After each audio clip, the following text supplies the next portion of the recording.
All right, folks, welcome to our panel. And my name is Cassie Kozyrkov. You might have met me this morning. I'm Chief Decision Scientist for Google. And I want to give my brilliant panelists a chance to introduce themselves. For those who weren't here in the morning, my name is Sarkis. I'm head of marketing science for a data-driven media agency called Hearts and Science. Hello, I'm Jutta Williams. I'm a senior program manager at Google AI. I work in the healthcare part of our business, looking at how algorithms might improve diagnostic healthcare.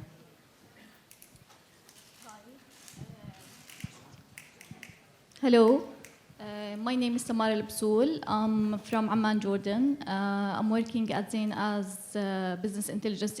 Actually, I'm used to work at Zain as business intelligence team leader. I recently moved to marketing department as head of customer value management.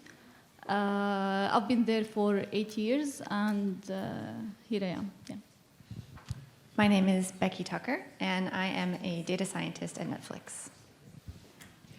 So, folks, as I'm sure you've noticed, we have not only data scientists here, but data science leaders. So my first question, and it goes to Dana, is would you please tell us about a big challenge that you're proud to have overcome as a data science leader?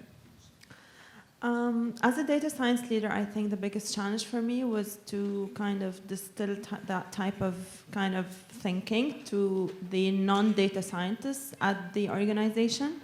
And this is something I've been feeling very proud to have accomplished over the past 2 years at Hearts and Science, to basically spread the marketing science mentality and ways of working across disciplines and other functions within the organization so that everybody thinks data first and data-led strategies.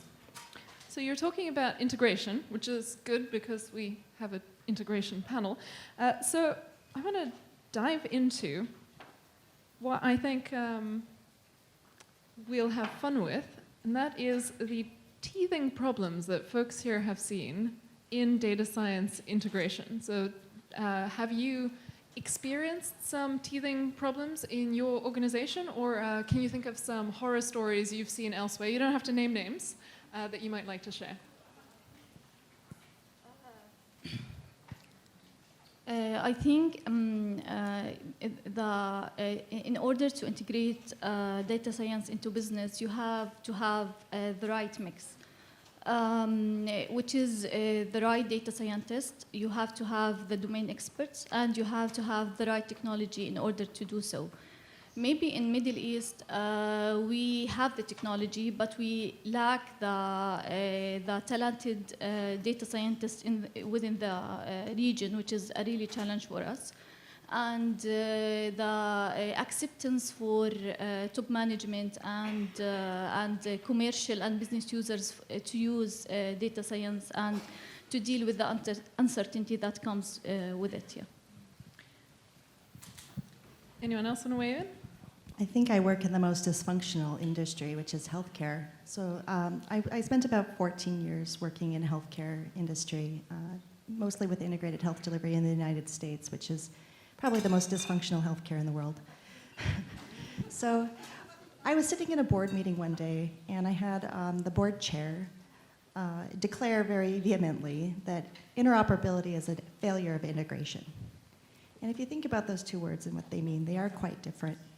And I was thinking about the health system that we were operating, and we had about 70,000 employees and 20 some odd hospitals and a couple hundred clinics. And we had over 600 independent information systems that helped us deliver specialized care from birth to death. And within those 600 systems, we had an identity store that had over 100 different identifiers to identify a patient. And we were trying to help information flow from one caregiver to another. I think that we have built a lot of information systems in all of our collective businesses. And making sure that our data can flow between those systems in order for us to make really important decisions, whether they be business or clinical, is really, really hard. Especially when those systems were designed sometimes in the 80s and 90s and even 70s. And not all of them are able to interoperate, much less integrate.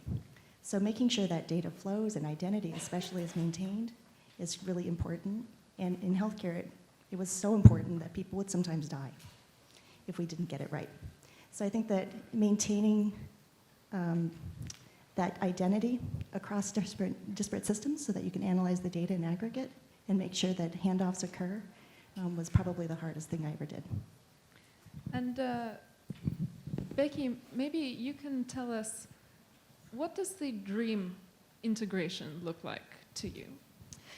The dream integration for me happens when everyone is around you is data-driven. People are excited for the data. People are hungry for the data. One of the things I've actually always really appreciated about working for Netflix is that even our CEO, who really sets culture in some respects at Netflix, he's data-driven, and so it just flows all the way down through. And so it's never this, I've not experienced at least this instance of data being in this tension with other parts of the business, because people there, they seem really hungry for it. They're coming to us saying, what can you give me? What can you tell me? And that's one of those things that makes my job really a joy, is that then you have that really wonderful sort of trust and collaboration, and it's much more effective that way than when you're at odds with each other. And it sounds like culture is a big deal here. And I know that culture is something, when we chatted, Tamara, you told me this was really close to your heart. So I want to give you the floor to talk about culture for a little bit. In order to have data science integrated into your business, I believe you should have the acceptance for people and management for that. In data scientists can change the culture of being of doing business from the traditional way to make it more data centric and to be more proactive than being reactive. Data scientists can even change the level of the level of accuracy for management to make better decisions. And even to question staff to adapt for best practices. Today we have certain problems when it comes to culture, because commercial people don't want to build their campaigns and activities based on uncertain data. At the end, data science is based on talking the language of probability, and there's always an event that is not going to happen. So they're not accepting that. So people should be pushed in order to start accepting the uncertainty that comes with the data. So uncertainty is I think this one comes up a lot, and it came up a lot when we all chatted before this. And all of us here had something to say about uncertainty. So whoever wants to go, what are your thoughts on how people bring uncertainty into their data culture? I mean, working with uncertainty is part of the process. It's part of the journey of being a more kind of bold with the taking decisions and experimentation. There's never a point where you're gonna be exactly knowing where you're going. That's why we do a lot of exploratory data analytics as well inside our own company to understand what could the data be telling us, and then we form certain hypotheses, and then we go back into proving them. And this is this is a kind of a type of a working scheme that also works with how we work with our partners. We always challenge them to take on new initiatives, start testing and start piloting instead of going all big on data science and transformation. Start experimenting with smaller projects, understand the value, and have quantified impact into a certain measurement framework that you can actually go to your management with. This is what I can talk to you about uncertainty. It's always the case. It's always a part of the mix, a part of the recipe. And do you think that this is a comfort zone for the recipients? I mean, a data scientist presumably has to have some sense of how to deal with uncertainty, but is this a comfort zone for the recipients of the data science work? I see you're reaching for the mic there. I'm sorry, I just can't help myself. So there's two types of uncertainty, I think. There's the statistical definition of uncertainty, which you can accommodate for in models and in mathematics, right? And then there's the fear, uncertainty, and doubt of building something new that nobody's seen before and may not want to adopt. I know in our healthcare space, fear, uncertainty, and doubt actually prevents us from taking risks. Fail fast and iterate doesn't work very well when you're building systems that are designed to diagnose cancer. So I think uncertainty plays a different role depending on what you're building and what industry, and certainly in some cases what company or country you work in. And I think that understanding what is the risk tolerance for things like uncertainty is very important. And I think that understanding the value you want to create before you start building a technology or an algorithm or a solution set will help you manage that uncertainty. I think there's also something that is not so widely appreciated, at least at the very, or I find that when early stage companies sometimes get into data, so this is not Netflix, but startups and things, there sometimes is this sort of like data is magic kind of attitude that goes in, and part of that is the hype. I mean, data science as a term, data scientists as, you know, the hottest new job, and people have this idea that like, well, we have this data, which means we're going to have all of this amazing stuff come out of it, and then are a little bit disappointed to learn either that there's no signal to noise, or that that their data perhaps isn't quite the big data that they thought it was, or that it's not relevant. And so then they end up with decisions that have error bars, or numbers that have error bars you could more or less drive a truck through. And at that point, you really do then have to start relying on that domain expertise, those expert intuitions and judgments to help use that data, yes, help that, you know, triangulate with that data, but then ultimately it has to come back sometimes to that human judgment. So you bring up an excellent point here around how there's so much buzz that folks who are not practitioners might buy into the buzz and think it's magic. We're dealing with magic. You just wave a magic wand and then you get certainty out of uncertainty and other great things like that.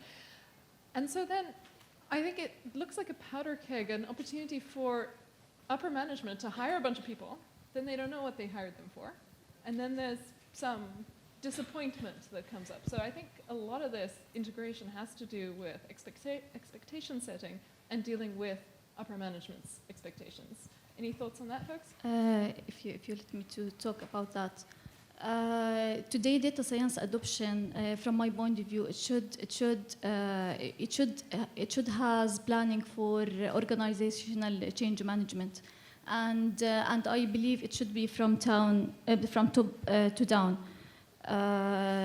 Executives should be aware of what are the implications of data scientists and how it will affect the company ROI.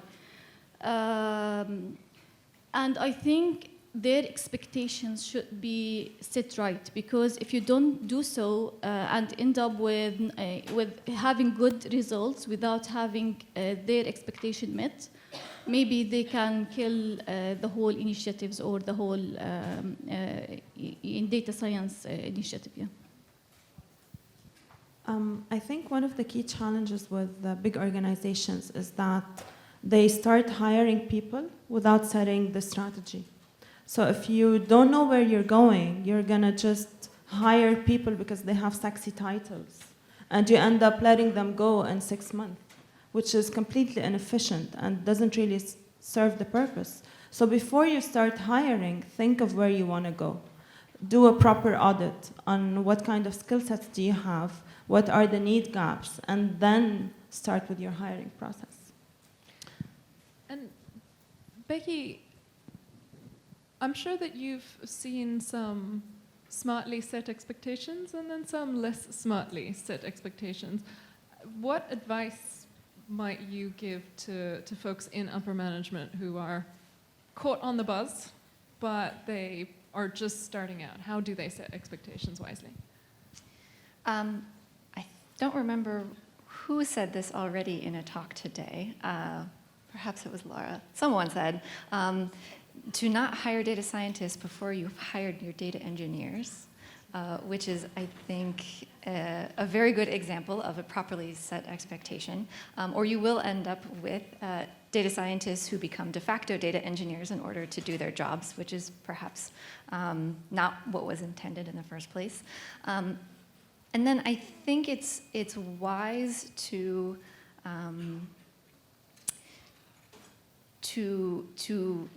not expect.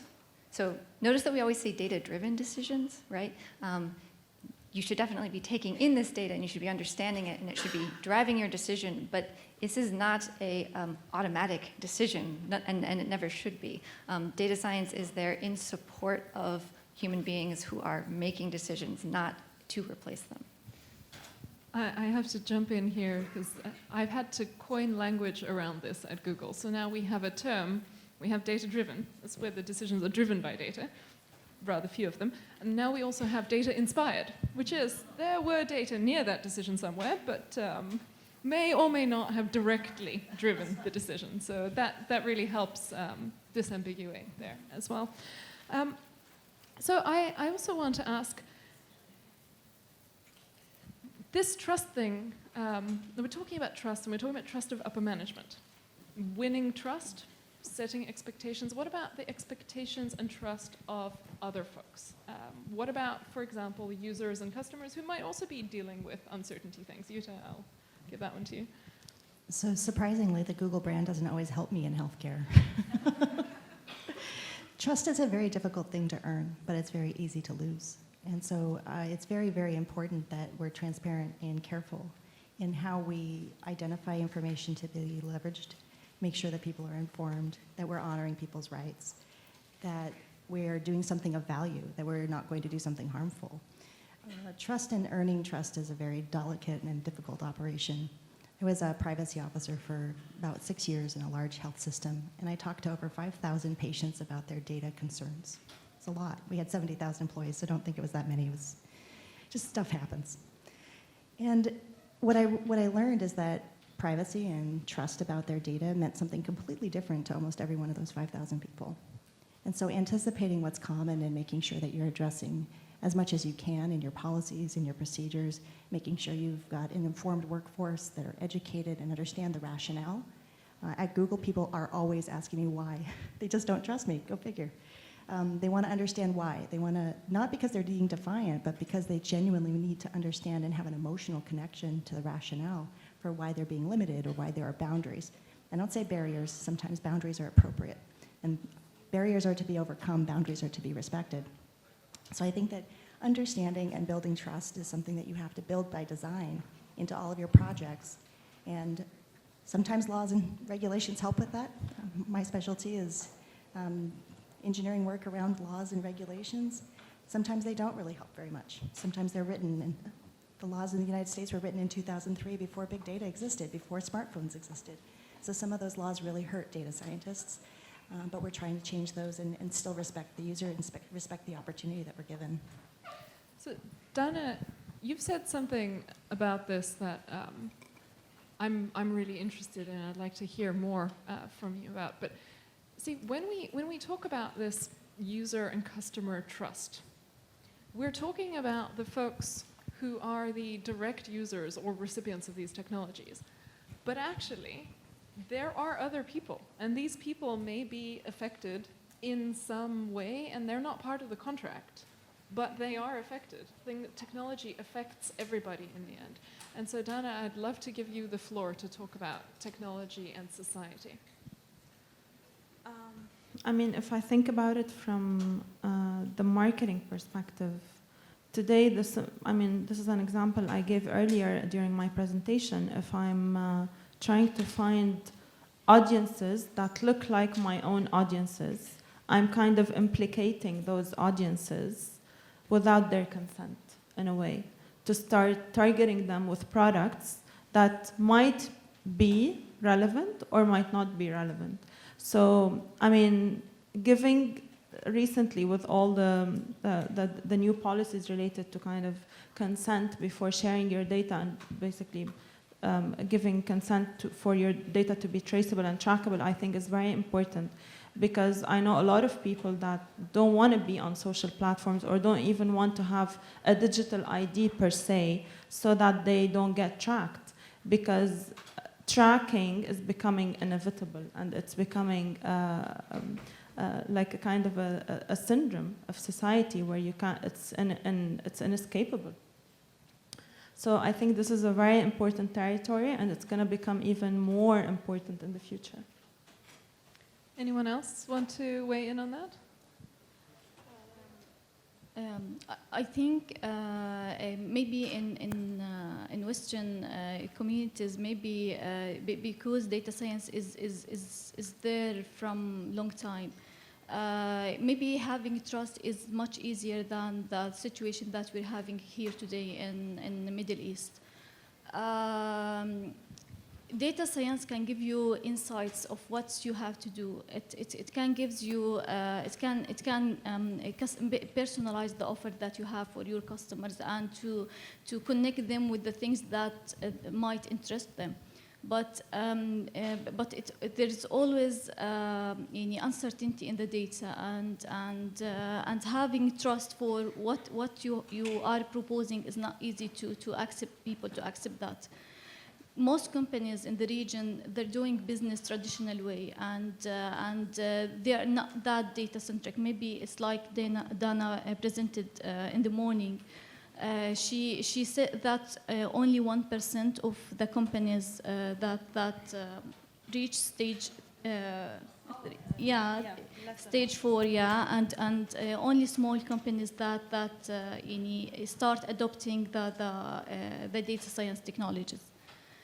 It is a hard way to go through, but the good thing that maybe now they start to know and acknowledge the importance of having data science algorithms that can do better performance on the company's revenues. So we're talking about external stuff and external culture. I want to pivot us to talk back about internal things and building data science teams and identifying talent.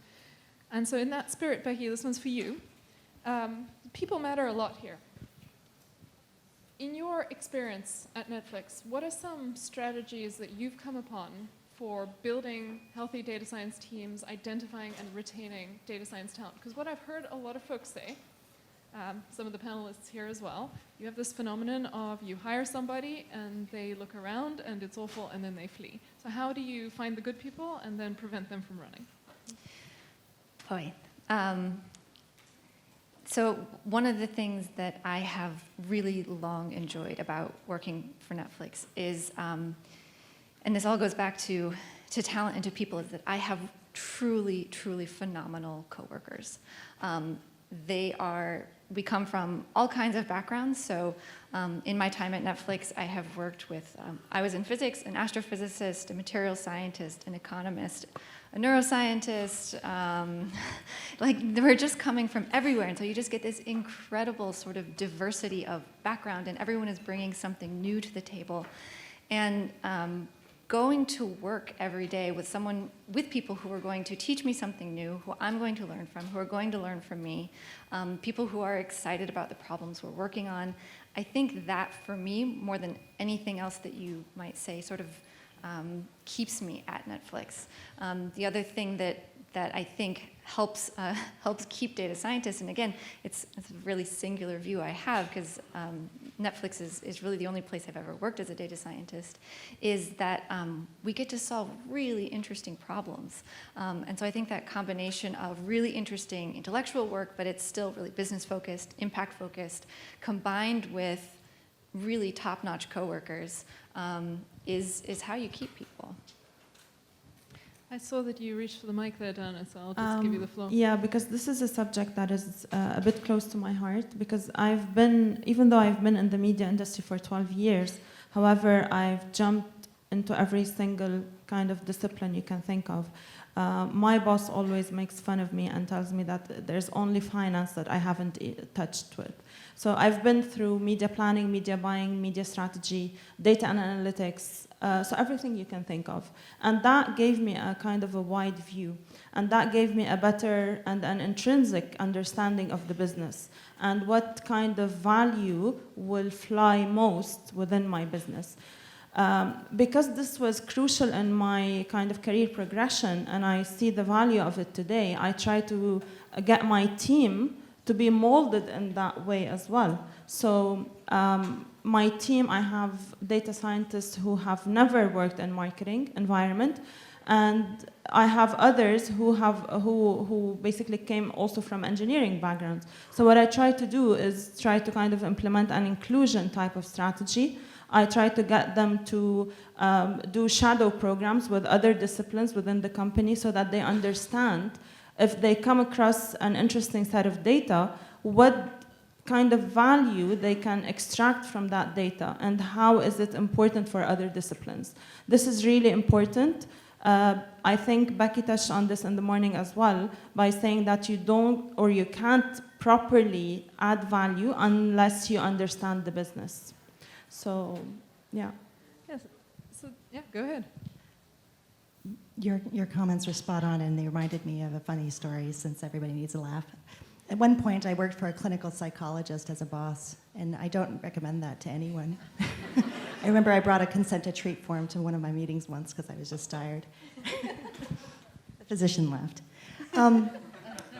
But I did learn one very important thing about leadership and motivation from him, and it was this. A lot of our leadership team were intrinsically motivated, and it's a big word. It means that you're motivated by your inner self, by internal things that are important to you. And the opposite is an extrinsic motivation, meaning that you're motivated by things that are external to you, like money, or competition, or titles, or desk size. A lot of data scientists are internally motivated. That's why we choose this as a business. And intrinsic motivation is very difficult to foster as a leader. It's actually almost impossible to motivate an intrinsically motivated person because they're motivated internally, by definition. But it is incredibly hard to demotivate an internally driven person.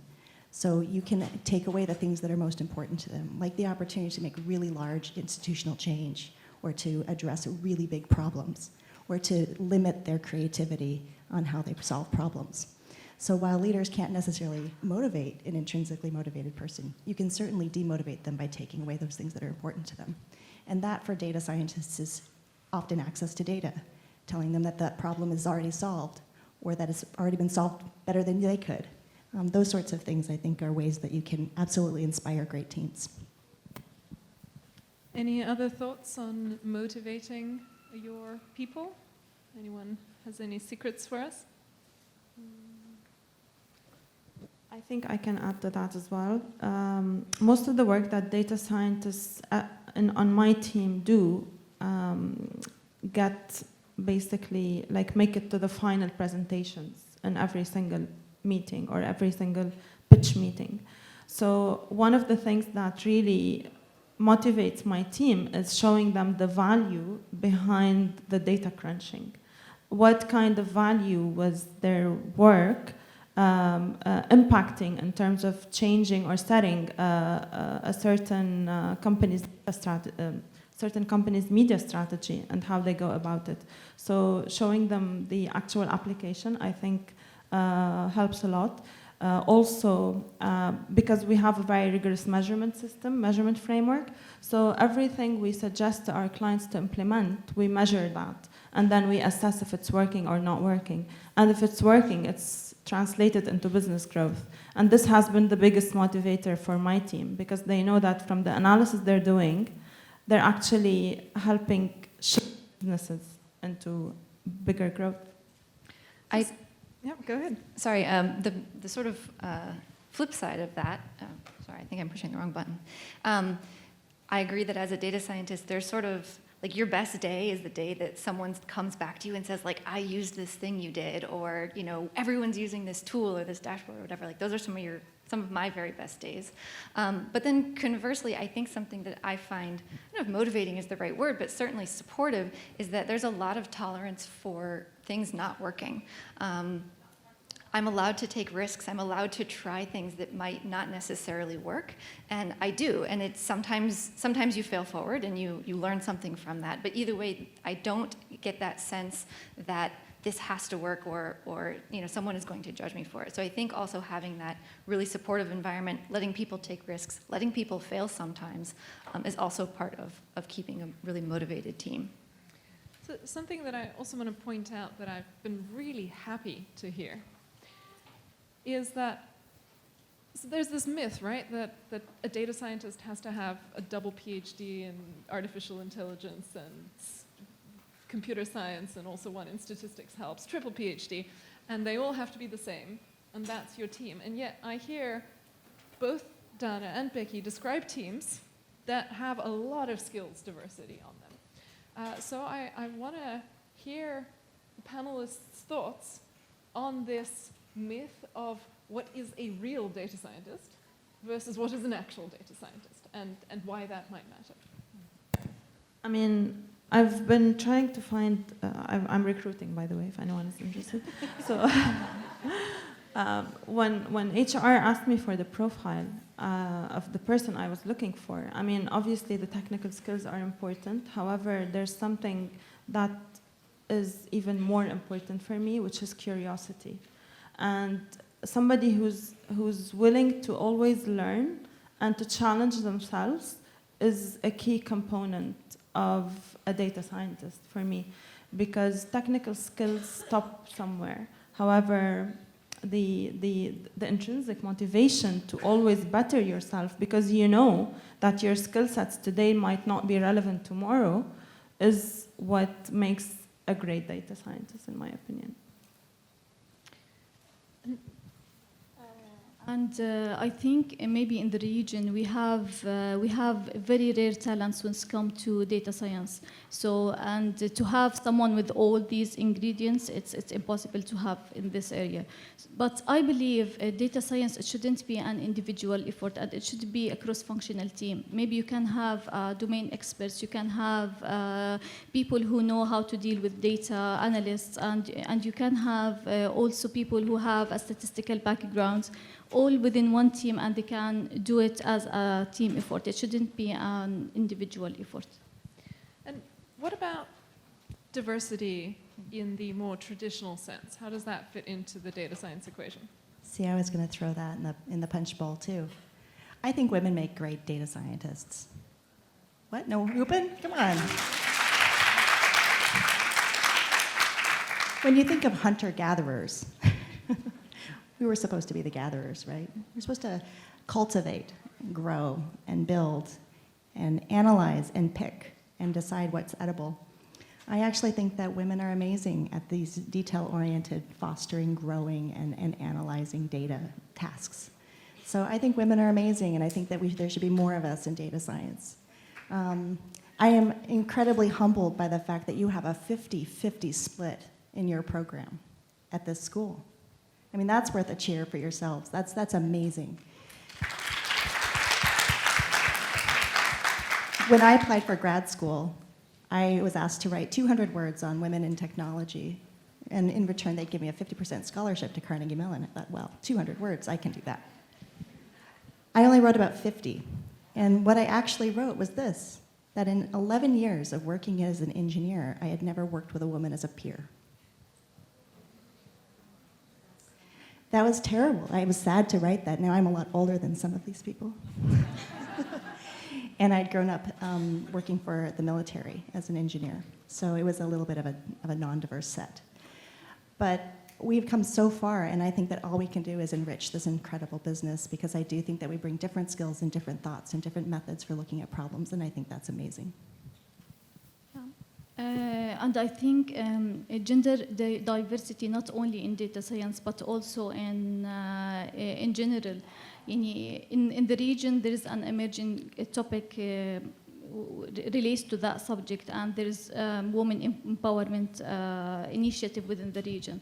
Lucky us, we have Zain management involved, and they want to have a good diversity within the organization and within all Zain OPCOs. Today we have targets even for each director and for each CEO to hire females even in technology. I believe maybe now it's changing like 5 years ago or even 2 years ago. And hopefully, I was really also shocked when I knew that the percentage here is 50-50, which is really great to hear that. Back at Zain Jordan, maybe we don't have too many females that work in IT department and in data science. But the numbers are increasing, and I think maybe in 2 years from now, it will not be an issue for all females. Yeah. So why aren't we CEOs? I actually ask myself this a lot. 15%, I'm going to present later today about healthcare, but only 15% of healthcare CEOs are women, and we make 80% of the buying decisions in healthcare. So why aren't we the CEOs? And I can tell you my own personal experience. I've been married 23 years. And in that time, I've quit my job 3 times for my husband's career, and he's quit his job twice for mine. Right? It's not unfair. But I do think that it is difficult. It's difficult to be in this business world. I think it's difficult to be a sacrificing personality type, which I think women often are. I think that we sacrifice, and I think that we sabotage ourselves once in a while, too. So I really hope that people were able to go to some of the breakout sessions earlier today about how to not sabotage yourself, because we do that as well. And if you weren't able to go and you just want somebody to talk to, I think any one of us women up here would be happy to speak with you about how to make sure that you take advantage of everything in your career. So thanks for that. I've been noticing that I'm supposed to moderate a data science panel, but a lot of what we've been talking about is just science. We haven't put the data in data science. And so I'd like Becky to start us out, but then everyone just jump in and address the actual data piece of our discipline. The need, for example, for good data and what you think about in terms of working with data engineers and all that kind of stuff. Yeah, the data piece is actually in the name. It's pretty pivotal to being a data scientist. And I think that, boy, if I just had like one piece of advice, it would be know your data, know your data, know your data. There are, in most cases, your data is at some point along the line touched or generated by a human being. Unless you're one of the relatively few who are making, computer chips or something like that. Most of us are dealing with data that has either started with a human being or through the ETL process has been touched by a human being. And so at every point along the way, there are chances for either the fact that you are not capturing exactly what you think you're capturing, or sometimes it's even more rudimentary than that, right? Like you end up with data platforms, and sometimes your ETL just breaks, right? And so then, for example, for me, I have a model. My model starts making funny results, and I'm like, okay, did I break my model, or am I missing data, or is, the format of the data, changed, and my model didn't pick it up, and so, like at every point along the way, you have to be, as a data scientist, I think you do have to be capable of tracing back, where did my data come from? How did it get to me? What are the things that I need to know about it? And there's an implication there that you always inherit the data, and you have to think about the data as opposed to maybe what Tamara brought up with me, which is the right data, and that you might be able to influence what the data will be for you. Yeah, I think it's called data science for a reason. Any companies don't want to end up with too much data without knowing how to deal with it. You need to have relevant data and to make sense of it. That's why it's called data science. And you need to make sense of the data that you're having. At the end, data volume, maybe for companies, it means cost if you don't get opportunities out of it. I believe companies should give a focus on what data that are relevant to them and how to use it in order to have actionable plans out of those data.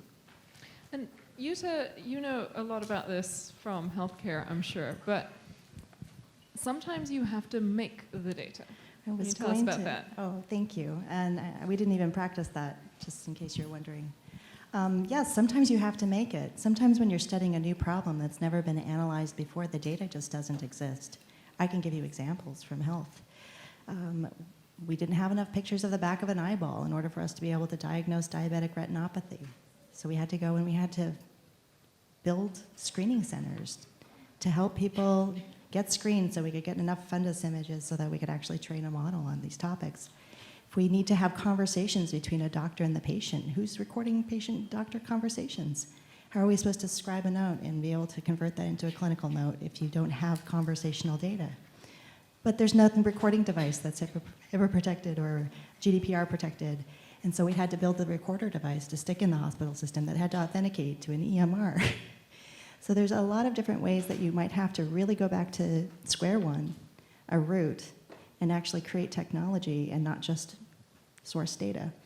I source data a lot. I'm a data hunter. Is that a title I can put on a business card? Absolutely. Data hunter, yeah?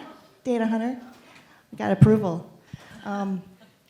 This is one of those job descriptions 10 years from now we were talking about not knowing what they were going to be. Data hunter, that's pretty cool. And it's really hard to find the right kinds of data and to obtain it in a way that's appropriate and is going to serve patients and to serve people. And anonymizing all data doesn't mean that you're going to get the best of algorithms either. So sometimes it's important for you to look for the right data, and sometimes you have to create it. And that's often through partnerships and making sure that you're working with people who understand your goals and that you can meet their goals as well. And I just want to point out how little this conversation would have made sense in the 14th century, right? Technology is really important here, and investment in technology is important. And I know that that's a topic close to your heart, Dana, so maybe you could tell us about the technology investments. Yeah, so I'm going to go back to having a clear company strategy off of which you have to build. That's the 14th century right there. Sorry, go ahead. I'm Lebanese, so I'm used to it, it's fine. Yeah, I mean, starting off from a company direction or a company strategy, and then directly from that there needs to be a proper data strategy. Because once you know exactly what you want to get, then you can go back to understand and audit what kind of data you have. And then whatever data you don't have, you either start collecting it, you either scout for ways to buy it because it might be existing in other databases. I remember one time I was working on a pitch for an automotive client, and we couldn't find automotive sales as data for purchasing. So we found a company in Italy just by Googling and searching for that type of data, and we actually bought it from a company in Italy, and it was way cheaper. And when we presented to the client, they were shocked with the kind of accuracy of that data. So really you have to be very creative in terms of where you get or where you source that data from, audit it, make sure you remove all the outliers before you start working with it. And when it comes to technology, I mean, technology is just an enabler for you to start collecting even better or more granular data. We're consulting clients currently on tech implementations, for example, CRM systems, CDPs, and DMPs. This is crucial for them to collect data, activate it, and even monetize it. So I think technology and data are very interlinked and connected, that you can't really do one without the other. So I think that we are running out of time, but before we do, I'd like Jutta to start us off, but then anyone else who wants to jump in as well. One piece of advice that you have for the audience here. Reinvent yourself at least 3 or 4 times. I've gone through at least 3 careers. All of them involve data in some flavor, way, shape, or form. But don't be afraid to just take your career in different directions and to find something that completely blows your mind and work on that thing. You'll never know where you end up. I can't tell you my journey to Google. It's just a bizarre story. I don't know how I got here. Sometimes I think they made a mistake. Kind of pretty sure they might have. Especially since I won't stop talking. But don't be afraid of trying something crazy that just sounds really exciting to you, and follow that passion, because you will land somewhere and invent something that is going to just change the world. And never accept no for an answer. Just smile and just do it anyway.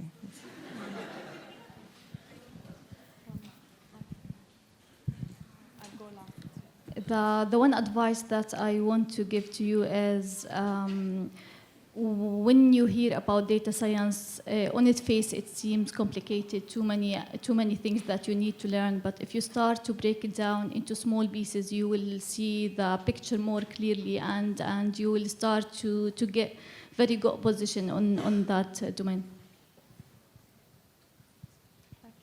Boy, I feel like I've already done a lot of advice giving today. The only, I think, additional piece of advice I would have, other than to really know your data and to be fearless when you're learning new material, is just always to remember that your data represents something about the world, and to always think about the context in which it was generated, and think about, frankly, what it isn't capturing, because there's always something it isn't capturing. Data is, you can only collect data on things that can be measured, and there are certain things that simply can't be. And so we use data as a proxy for the thing that we're actually interested in. And so always just keep in the back of your mind the difference between the thing you're measuring and the thing that you really wanted to know. I've also given a lot of advice today. However, my last one would be, if you think data science is important today, it's going to be even more crucial in the future. So anybody in the field has to understand that you have great responsibility and great accountability. So in whatever you do, make sure you're working with data with a high level of ethics, because this is going to be your differentiation point and what's going to set you apart from your peers or your competitors. And my piece of advice for everybody is a sentence that I've heard a lot said to me in Lebanon. And it's a great sentence. I love hearing this sentence. This sentence absolutely applies to all of you when it comes to data science. And that is, you are welcome. You are all welcome to data science, whether you think of yourself already as a data scientist and practitioner, or whether you don't. You are definitely welcome here. Are we doing Q&A? Yes. We are, okay. So we need to give up some mics, I think. Donate some mics to the audience. First question up there. Where? Up there.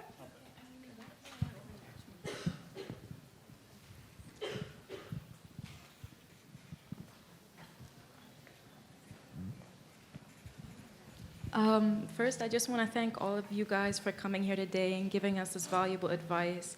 And a question I wanted to ask, I forgot who exactly brought it up, when you're facing a new problem that you don't really have, or you have limited data or knowledge about, and you have a hypothesis and you want to know, like, what features should I be looking for in data? How should I kind of, like, how should I make my criteria to assess, like, how good my model is or how good my data is, in a way, because you don't really have anything to reference. So in that case, how do you make decisions? To answer your question, there is no way to do that. You need to try all possible options, and you need to analyze your data first. You need to understand what data can give you. And then you have to try more than one algorithm, more than one technique or method to see which one is giving you the optimal solution or the best result that you can have. Question over here in the front. When we are in business school, you are approaching data science from engineering and computer science point of view, whereby maybe you can ask things differently. You have touched about value. You talked about expectation knowing nowhere. You are talking about culture, So all of these are not engineering. You have said start with data engineering before data science. I would say no. Start from domain contextual knowledge with a leadership that believe in analytics to set direction, get the goal, and then invite data science and data engineer. That way you have a clear pathway to achieve success. Because if you don't have management support, you have not touched it at all, it's crucial to motivate you, support you. So you are thinking as if I have a hammer, I want to crush everything in it. So look at it from consulting point of view rather engineering point of view. So I I welcome the floor for challenge. I love that statement. And one of the best parts of it is I love it when the audience says to us what we deeply believe and says it for us so we don't have to say it. So all of us here are data science leaders and we all live this thing. We all realize just how bad it's going to go if there is no direction. And we realize that it is important to set that direction. Now, when we say data engineering comes before data science, there is also something that comes before data engineering. It's just that the data scientists should check that there is data, otherwise there's no enablement of their profession. But yeah, I see that Yeah. Dana wants to respond, so please do. I'm not sure if you were here in the morning segment, because, I focused a lot on what you just rightly said, which is starting. Oh, that's why. Yes, don't blame the others for my sins. The other presentations just complement what my presentation was talking about, which is exactly what you just mentioned. The buy-in from major stakeholders is the driving force into the organization. Just to overshare a little bit more. My clinical psychologist boss made us all take these clinical psychology exams to prove that we weren't crazy since we were fiduciary officers of the company. And my personality trait came out quite bizarre. It says, I'm an abstract theorist with a 100% bent on reality. It's a really sad condition because you aspire to all these amazing things and you're like, oh, but that would never work. So to your point, you need to have a practical realist in the room with all the dreamers. It's very important that those inspirational moments when you look at that first set of data and you say, oh my gosh, we could cure cancer. And the answer is, but it will cost you $1 billion per patient, right? And so there has to be a bit of practical reality to all of the conversations, to your point. And I'm going to pretend that I'm not that person in my group, and unfortunately I am, which is probably why they all love me so very, very much. And I also, so Tamara, you're talking about how important it is to integrate with upper management, and upper management's role is, I think, exactly this. So maybe you could. Yeah. When we talked earlier, we talked about management buy-in for the data science. Yeah, it should start from there. If they didn't have the buy-in for this, it will not go live. It will not. Yes. Yes. But also data science, it's yes for solving problems, but it also in giving you the business opportunities. Maybe if you dig deep in data, you can identify business opportunities. Maybe it's not a problem for them, but if you present it to them, they will like it. So it's a long journey, yes, that you need to walk through. And yes, I agree with you. It should start from the buy-in of management and the business users for it. So I think actually, just in the interest of keeping our Q&A going, and because we've had 3 folks answering, who's got a question for Becky? Who's got a question for Becky over there?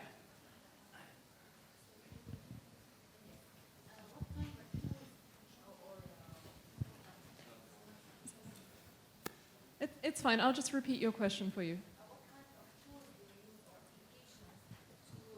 Track that data. So what, And are these tools, or let's say the applications, or commercial applications good enough to draw good results or conclusions about the brand, let's say, the brand that you are... So let me repeat that question for our online viewers, just into the mic. So the question is about tools and applications for extracting data and the implications for analysis quality from those tools.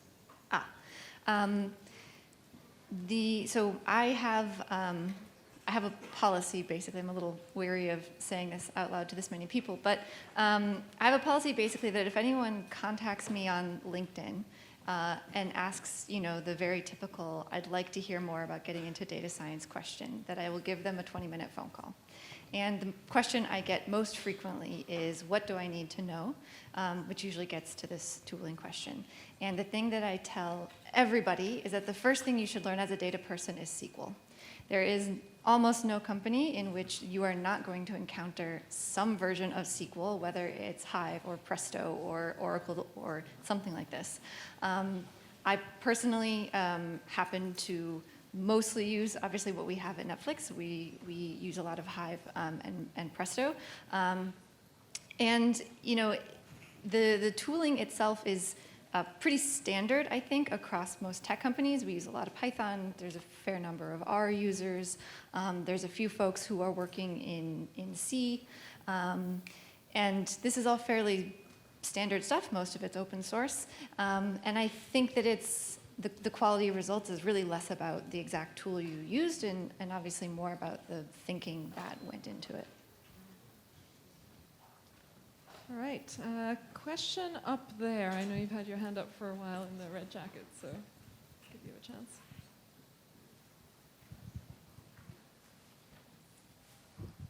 Thank you. Good afternoon. I would like to thank you for coming. This is a wonderful conference now. Thank you all for coming to Lebanon, giving us your grace in WID AUB. My question to you, all of you actually, you all come from a background of high-end companies, Google, Zain, like these high-end companies that have literally no end. They started out back then, and they won't even end in the next 10 years. Amazon even graced us with their presence. I would like to ask you guys, what about startups? What about young entrepreneurs who want to get into this train? Are they going to miss out? What's going to happen to them? Thank you. Who wants it? Yes, I work for Google now. I was worried when you said yes. Like, are they going to miss out? Yes. No, they're not going to miss out. I worked for not-for-profit health for 12 years, and that meant that every single dollar I spent on technology came from sick children. So we didn't spend a lot on tech, but we were able to do amazing things with data all the same. We were able to make projections on whether patients would be readmitted in the next 30 days just using basic tools like what were described. There's a whole bunch of freeware. TensorFlow from Google's free. You can use it on any platform. You don't have to use cloud. You can absolutely create machine learning algorithms and tools and build companies and be successful with almost no startup capital at all. And I have to believe that that's the future of this business. That's why it's accessible. Now, compute resources are expensive. That's why you work at a very great university who I'm sure has a great big data center you can leverage, maybe.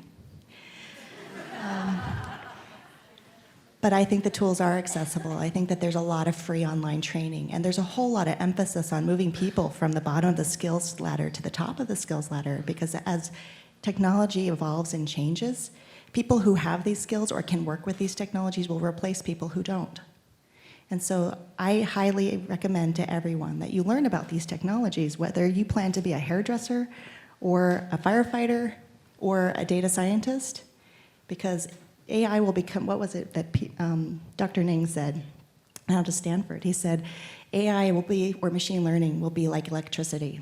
It will be so ubiquitous, it will be involved and integrated in everything that we use and do in the future, that you're going to need to understand it in order for you to do things, no matter what your walk of life or what type of work you want to do.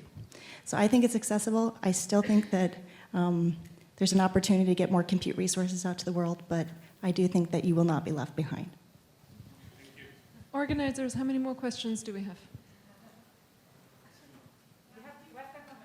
We have 10 more minutes? Ooh, lots of questions. All right, I see a hand up there. Can we get a mic up there?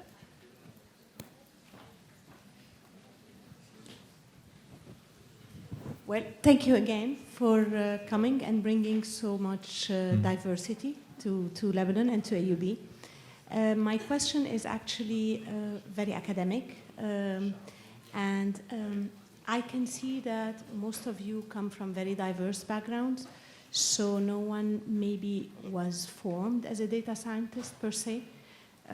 We have someone who's an astrophysicist, we have someone who's an engineer, and so on. If you were to give us some recommendation in designing the curriculum for a well-rounded data scientist, what would be your advice? I know that we will need several different skill sets, but which ones do you think are the most important to graduate a data scientist or someone who can land on their 2 feet if they land a job as a data scientist?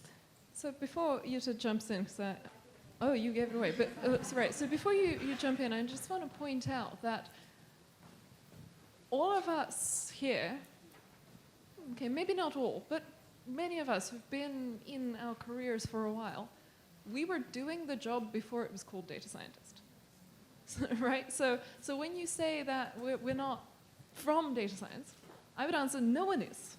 It's just the nature of the thing. It is new, and we are sort of making it up as we go along. And so I'm glad that you're asking for advice about how to steer it. But I just want to point out that it's not fully formed, and it actually hasn't even cooled off yet. So we can still shape it all together. There is no perfect CV for all that has all the requirements that you have in a data scientist. At the end, data scientist is a team effort. Maybe you can have one, but maybe he's in the field for 20 years. Yeah, maybe he knows everything. But usually, because especially in our region, there is no too many talents that have experience in data science. So usually what we do, we try to collect people each. For example, I can get one that have a background in statistics, and I have one that have knowledge in Python and using all the tools that data science have. And you have also to include domain experts that they have to have input in It depends. So, from my point of view, if you want to have a successful team for data science, you should have a diversity across your team, especially in the region. Question over here. Hello, I'm Amar al-Musawi. You are inspiring, and we are so proud to see women in these places. My question is, I'm studying mechanical engineering, and I like data science too much, but I don't know how to get through data science through mechanical engineering. I love my major, and I like to continue. You understood me. So this is. So who wants this one?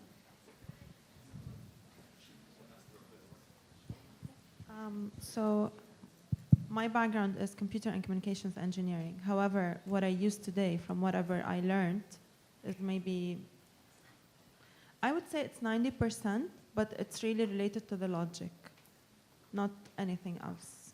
This is what you take with you from engineering background into a data science job.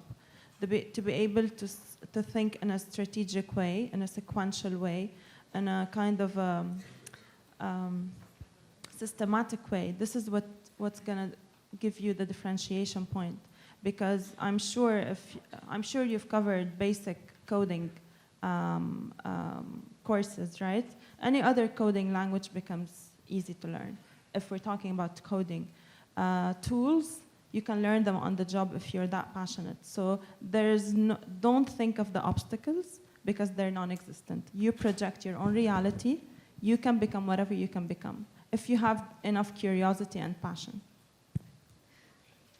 Conversely, I think that we're going to start seeing this flow both directions. I think gaining skills as a data data scientist or taking those data science courses is going to make you a really effective mechanical engineer.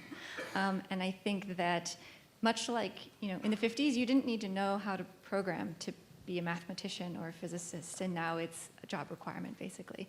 I think we're going to see the same things happen with all of the engineering disciplines. So if you love both things, yes. Anyone else want to jump in on this? I have a thing I want to jump in with, which is that there is a beautiful, beautiful skill. It's the I want to call it a beautiful arrogance of an engineer that I think we should encourage, which is that self-confidence or arrogance that you learn as an engineer that says, with enough time, I can figure it out. And that skill, that thing, will also contribute to your winning at data science. So as you study to be an engineer and as you internalize this confidence or arrogance, whatever you want to call it, this I can do it. Give me time, and whatever it is, I don't know it yet, I'll work it out. That thing, that's what you need for data science. Other questions?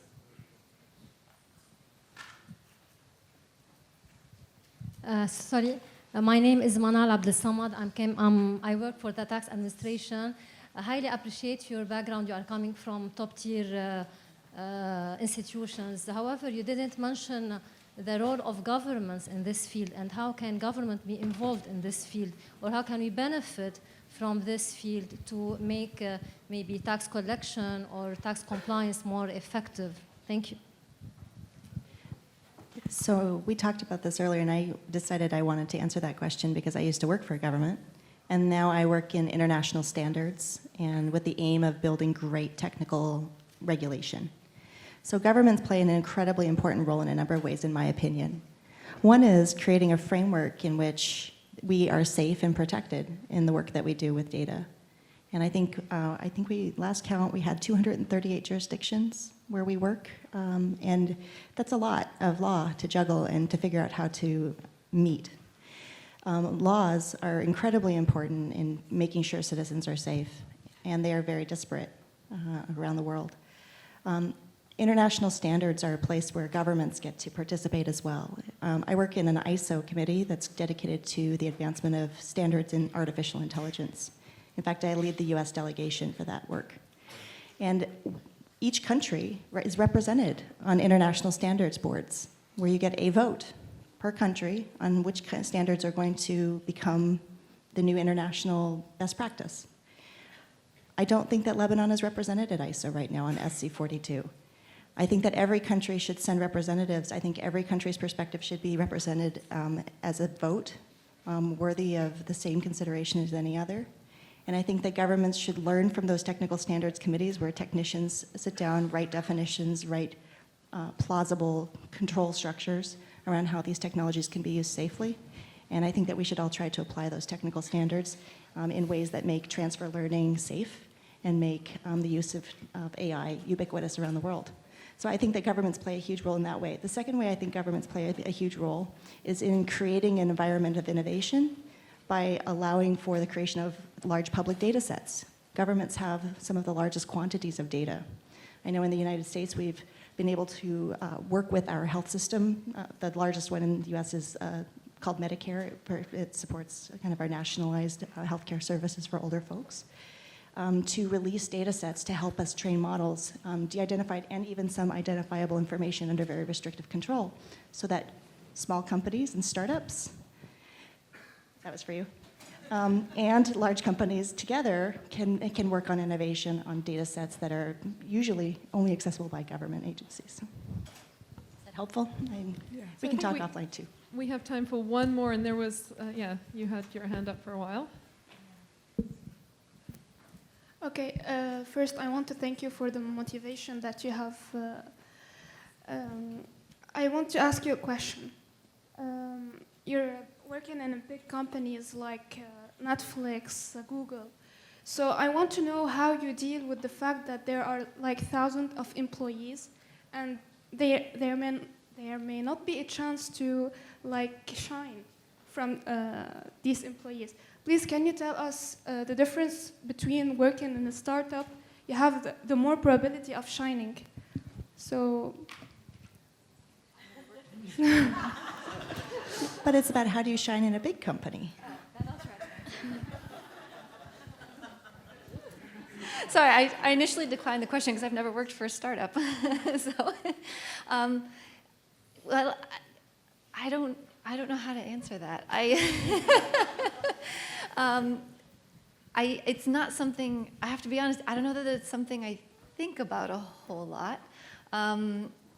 You know, day to day, I spend a lot of my time really engaged with my work and really, I'm really into it. Like, I really love my job.